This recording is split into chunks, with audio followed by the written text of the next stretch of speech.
Yeah.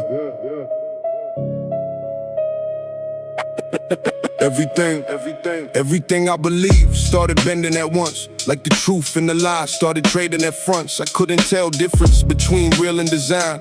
Like my own perception was losing its mind. Proverbs, the truth will always get tested by time. Not everything stable is actually fine. And I felt that moment when structure got thin. Like the system I built was collapsing within.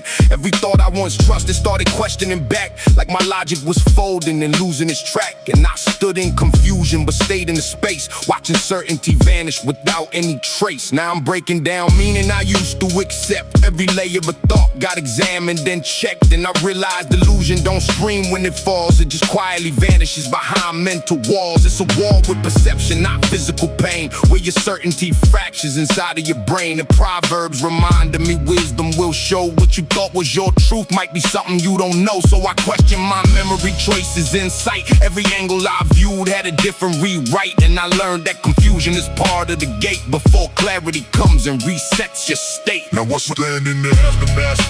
Quiet and still, where the mind has no choice. Where the mind has no choice but to bend to its will.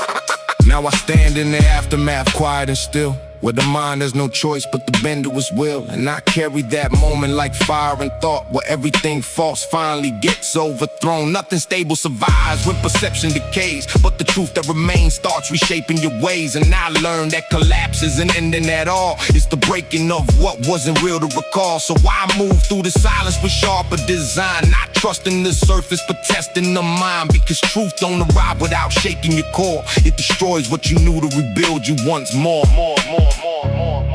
When illusion collapses, truth has nowhere left to hide. What